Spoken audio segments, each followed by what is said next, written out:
There is a silence more powerful than words. The kind that lingers after you've left the room. The kind that echoes inside a man's soul long after you've said goodbye. It is not your beauty, your effort, or your devotion that binds him, but your stillness, your essence, your truth. In a world where attention is scattered and loyalty seems fleeting, there is a forgotten way, a deeper path that changes everything until the end. And you will not just learn how to keep a man's eyes, you will discover how to awaken his heart. But ask yourself this: what if the power you seek is not in what you do to be loved, but in what you become when you no longer try? There is a power that does not come from striving or speaking louder, but from stillness. In the presence of a deeply rooted soul, everything around it begins to quiet. Like a tree whose roots descend deep into the unseen earth, the presence of a woman anchored in her being does not need to sway with every wind or stretch herself toward every passing gaze. She simply is, and that is enough. To become a still presence is to become unforgettable, not because of what you offer outwardly, but because of the invisible essence you carry inwardly. This essence cannot be taught through technique or strategy. It is cultivated through silence, self-trust, and a kind of sacred patience that allows your energy to settle like morning dew over the surface of a calm lake. There is an old tale about a student who came to the monastery eager to master the way of presence. He asked his teacher, "How do I become magnetic so others are drawn to me and never wish to leave?" The master said nothing. Instead, he brought the student to a stone path beside a pond at dawn. They stood there in silence. The student fidgeted. He grew restless. Minutes passed, hours passed. Still, the master did not speak. The only sounds were the soft rustle of bamboo and the distant call of a heron. Finally, the student whispered, "Why are we just standing here?" The master gently gestured toward the pond. "Look," he said, "and tell me what you see." The student leaned forward. "I see my reflection." The master nodded. When the water is still, it reveals. When it is disturbed, it only reflects distortion. Do not be the storm that chases attention. Be the stillness that reveals truth. Others will not just see you, they will see themselves in your presence, and they will return again and again. This stillness, once cultivated, is not an act. It becomes the way you move, the way you listen, the way you breathe. In daily life, it shows in how you respond when someone disappoints you, not with fury, but with quiet discernment. It shows when you choose to walk away rather than beg, to stay. It shows when you enter a room not trying to be seen, radiating such self-trust that people can't help but notice you. Stillness is not passivity. It is not silence out of fear. It is an active presence, alert, calm, and deeply aware. It is the power of someone who does not need to prove because they have already arrived. In the natural world, we witness this in the mountain. It does not follow the wind, does not seek validation from the clouds. It simply stands, timeless, unmoved, complete. Birds come and go, snow melts, seasons change, and still the mountain remains. In relationships, when a woman carries this mountain like quality, she becomes a place of rest for a tired heart. Her presence heals, not because she gives answers, but because she offers space. The philosopher Lao Tzu once said, "As silence is a source of great strength. This silence is not emptiness. It is fullness unspoken. When you embody it, your love no longer comes from lack, but from overflow. You no longer seek to hold him. You become the place he wishes never to leave. But for this stillness to grow, you must first find peace in solitude. Learn to sit with yourself the way the master and student sat by the pond, without agenda, without noise. In doing so, your reflection begins to clear. You begin to see the depths of your own being. And from that place, you no longer fear being forgotten, because you are no longer forgetting yourself. A man, in the true sense, is drawn to this energy. He may not know why. He may not have the words for it, but he will feel it. Like standing before something sacred, not because you demanded devotion, but because your presence reminded him of something he had long lost within himself. Let your being be enough, and he will never seek anything louder, because nothing compares to peace. But stillness alone is not enough if it is rooted in fear, and so we must now speak of something equally vital, the releasing of fear, especially the fear of loss. There is a vine that strangles the tree it wraps around, not because it hates the tree, but because it cannot stop clinging, believes that if it lets go, it will fall. It never realizes it was born to grow freely, to stretch toward the sun on its own. Such is the energy of fear in love, especially the fear of being left. It wraps itself around the heart and tightens its grip with every moment of insecurity, every unreturned message, every wandering glance. What we fail to see is that this fear is not protecting us. It is suffocating us, and the love we hope to preserve. There was once a woman who came to a monk in tears. "I have done everything," she said, "to keep his attention, his loyalty, his affection. It slips through my fingers like water." The monk smiled gently and held out his hand. "Try to hold this stream of water," he said, dipping his fingers into a nearby fountain. The woman scooped and clutched the water tightly in her palm, only to watch it leak and spill until nothing remained. "Now," the monk said, "let it rest in your open palm." She did as instructed, and the water pooled calmly in her hand, held not by force, but by allowance. "Love is like this," he whispered. "It is only held when it is not gripped." This truth may be difficult to accept, that we cannot control where someone's eyes go, what their heart feels, or what future will unfold. But when we try to protect ourselves by tightening our grip, do not prevent that pain. We create it, we become suspicious, reactive, anxious. We project stories that never happened, and in doing so, run a park. We miss the present moment, the only place where love can actually live.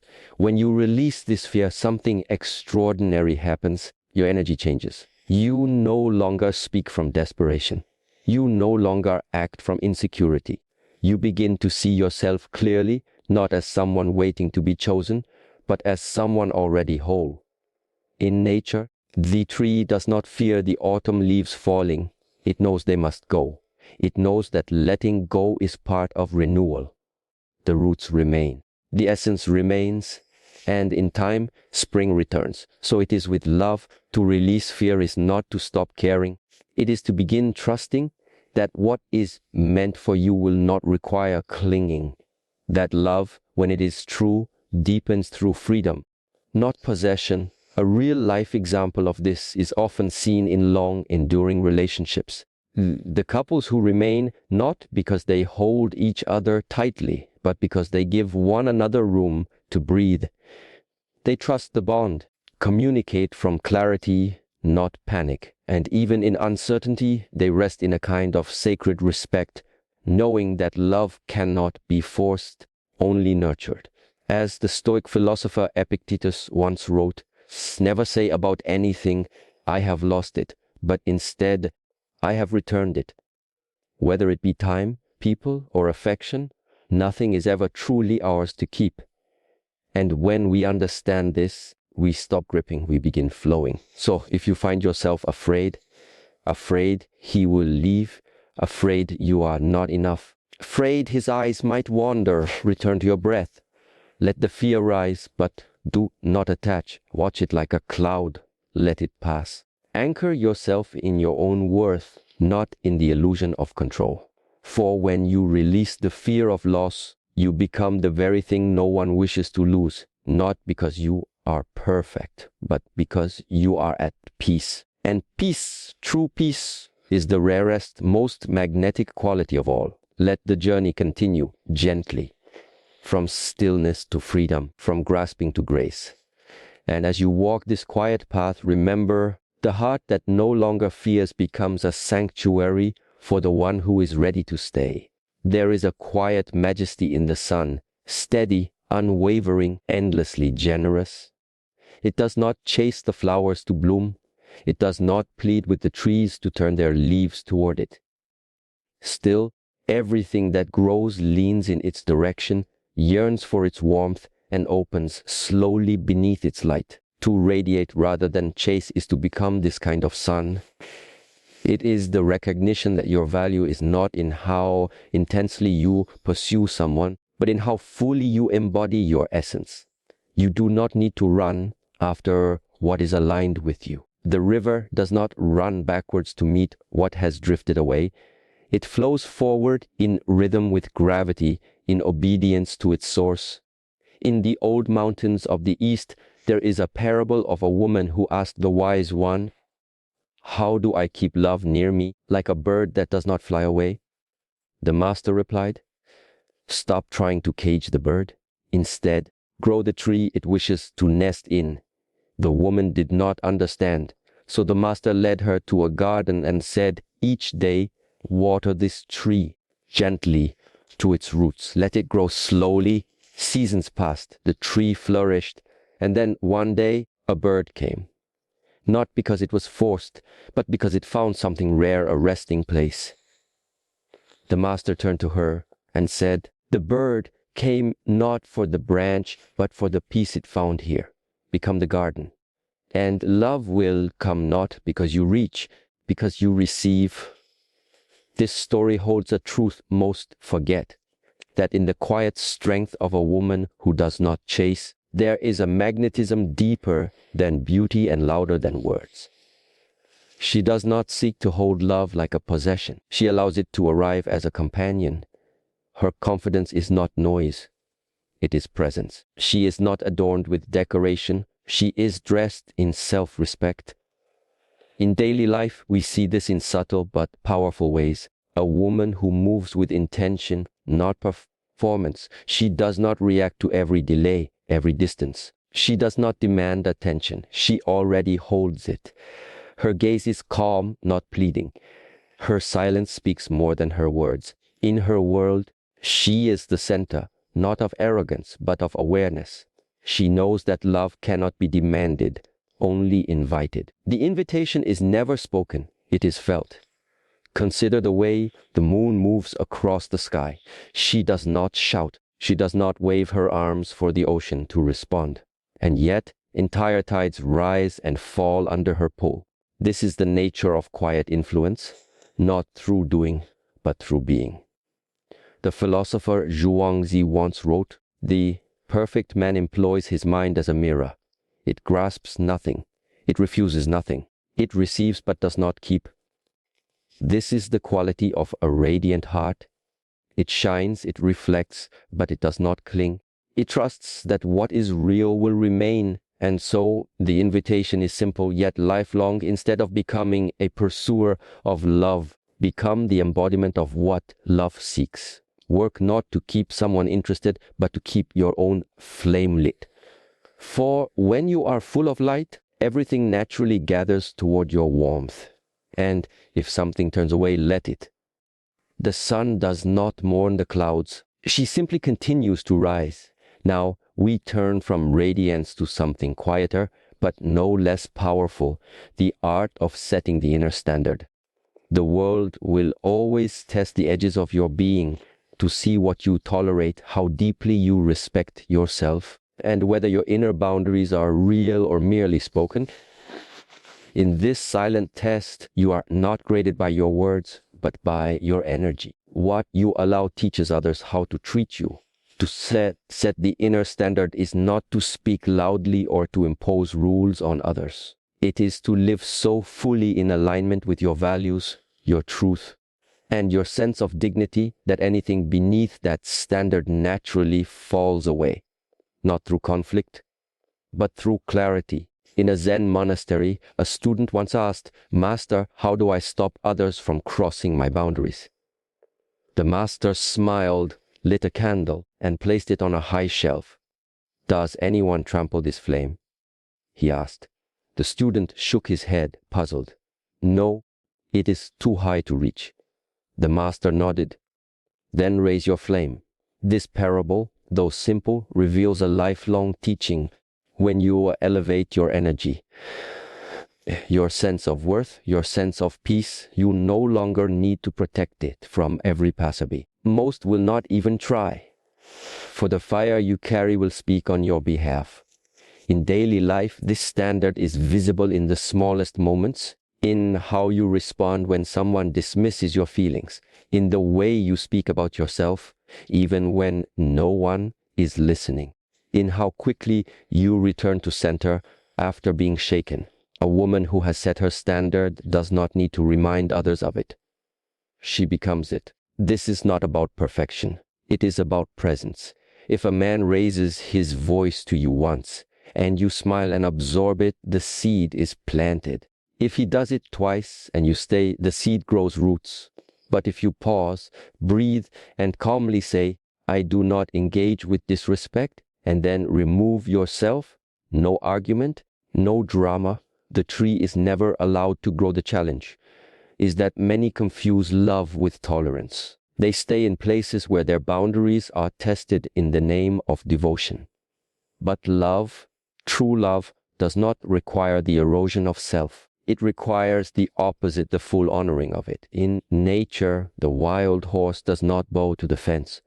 It moves freely, not because it is rebellious, but because it was never meant to live in captivity. Likewise, your soul was never meant to shrink so someone else could feel more comfortable. Your standard is your sanctuary. It is the space where your spirit breathes freely. From personal growth, we learn this in stages. The more we value our time, the less we spend it with those who drain us. The more we heal, more we notice when something is misaligned, even if it wears the mask of charm. And as our standard rises, the noise of the world fades. We no longer seek approval, we seek truth. As the poet Hafez once said, "The small man builds cages for everyone he knows, while the sage, who has to duck his head when the moon is low, keeps dropping keys all night long for the beautiful, rowdy prisoners." So, to hold a high standard is to live with the moon in your hands, gently illuminating everything around you, without trapping anything inside. This standard is not rigidity. It is discernment. It is knowing that the river cannot be tasted by those who throw mud into its source, that the temple must remain clean for the divine to enter. Let your words reflect what you believe. Let your posture reflect what you allow. Let your eyes speak what your lips need not say. A man or anyone will feel your standard not by how loud you speak, but by how calmly you walk away. And should someone rise to meet you, it will not be because you demanded it, but because they recognized the rare air you breathe, and they wished to breathe it too. From the quiet glow of the sun to the invisible weight of standards held with grace, the journey continues inward. The invitation remains the same. Become the light, protect the flame, and let love find you already whole. There is a sacred rhythm beneath all things, subtle, patient, invisible to the eye, yet present in every breath we take. To live by this rhythm is to return to the essence of who you are before the noise of the world began to shape you. The wind moves through the trees not in haste, but in harmony. The waves kiss the shore not with urgency, but with timeless repetition. So too must your spirit move, not in reaction, but in rhythm. When a woman lives according to this inner rhythm, she becomes an island of peace in a world that constantly demands her attention, her urgency, her reaction. She no longer rushes to answer messages in panic. She does not abandon her center each time uncertainty knocks on her door. Instead, she listens inward first, like the moon listening to the tides before deciding how to rise. Her decisions are not quick. They are clear. Her presence does not beg for validation. It breathes from inner knowing. In the teachings of the ancients, there is a story of a young disciple who complained to the master, "The world pulls me in every direction. I cannot find peace. I cannot find time." The master led him to a bamboo forest and asked him to observe. They sat silently for hours as the wind moved gently through the stalks. Finally, the master said, "Do you hear the rush?" The disciple shook his head. "No, it is peaceful." "That," the master said, "is because the bamboo does not resist the wind, nor does it follow it wildly. It simply bends and then it returns." The disciple looked confused. "Your mind," the master continued, "is like this forest. If you learn to breathe and bend instead of react and resist, you will not lose your peace even in movement. You will follow rhythm, not reaction. To live in rhythm means to honor your own timing. It means not answering until you are centered, not agreeing until you are aligned, not reacting until you are clear. It is a return to the breath before the word, a return to stillness before the step. In daily life, this might look like pausing before you speak, especially when emotion surges. It might be taking time to journal or walk when your thoughts feel chaotic instead of projecting that chaos outward. It may mean sitting with a difficult decision until your body says yes, not your fear, not your ego, but your breath. Nature teaches us this endlessly. The rose listens fully. Her energy enters a room before her words do and lingers long after she has gone. The hurried man feels slowed in her presence. The restless one feels still, not because she tries to fix him, but because her rhythm calls his back to him. The ancient poet Rabindranath Tagore wrote, "The butterfly counts not months but moments, and has time enough. So too can you learn to live. Not counting hours, but presence. Not measuring progress by speed, but by alignment. And when you live this way, a man will not only notice, he will return." Because in a world of urgency, presence feels like coming home. Even this rhythm is incomplete without depth. And so, we now descend into the last teaching, to become a mirror that sees without judgment. There is no gift more healing than to be seen, truly seen, and not judged. In the eyes of another, most people see either threat or indifference. Rarely do they see acceptance. Rarely do they feel safe enough to reveal their hidden wounds, their unpolished truths. But when they do, it is almost always in the presence of someone who has done the same within themselves. To be this mirror is not to fix or mold a man. It is not to be passive. It is to witness, with eyes that reflect not judgment but awareness, with a heart that holds space without losing its boundaries.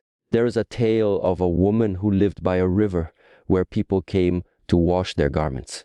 Some arrived quietly, others with noise and complaints. Some left their clothes clean, others left them dirtier than before. A traveler asked the woman, "Why do you stay by this river? Don't you grow weary of the mess?" She smiled and replied, "The river takes nothing personally. It reflects the sky in stillness and carries away the dirt in motion. I have become like this river. I see, I flow, but I do not cling. This is the essence of being a mirror. You reflect, but you do not absorb.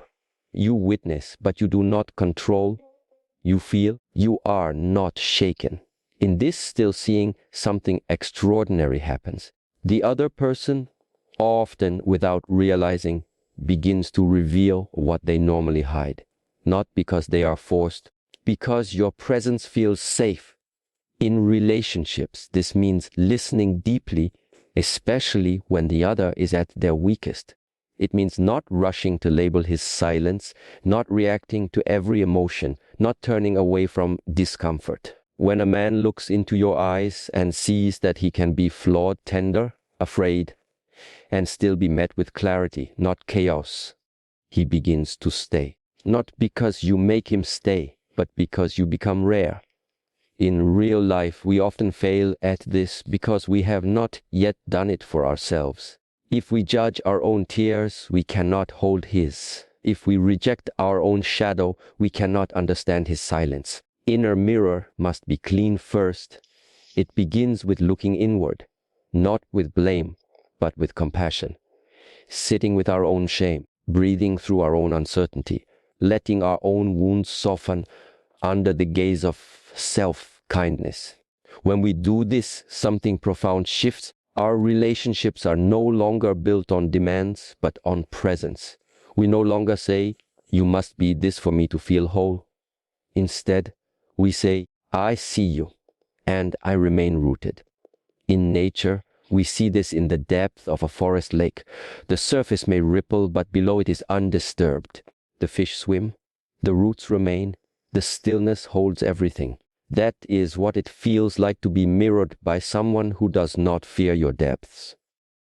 The philosopher Marcus Aurelius said, "The soul becomes dyed with the color of its thoughts."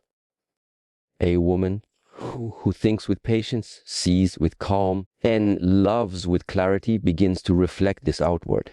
She becomes a place where a man can see himself, not his performance, not his projection, but his essence. And when he sees that, he does not want to look away. This is not manipulation. This is not perfection. It is presence. It is the soft strength of someone who no longer needs to control because they have learned to witness. It is the gentle breath of someone who no longer reacts because they are rooted in something deeper than the moment. And so, from breath to rhythm, from rhythm to reflection, the journey returns, always to self. To become irresistible is not to be adorned in charm. It is to be empty of fear, full of awareness, slow in response, and deep in presence. The one who becomes this does not need to be chased. She is remembered. She is returned to not for what she gives, but for who she is. Let the breath guide you. Let the rhythm move you. Let the mirror soften you. And let love, if it is true, rise to meet you there. You do not need to chase loyalty. You need to become unforgettable, not by effort, but by alignment. Not by pleasing, but by presence. The woman who knows her own heart will always be a mystery to others and a sanctuary to the one ready to meet her there. So ask not, "How do I make him stay?" Ask instead, "How do I remain rooted when everything around me shifts? For the tree that grows deep into the earth fears no storm. And the heart that is full has no need to grasp. Return to yourself. He will follow. And if he doesn't, you won't even look back.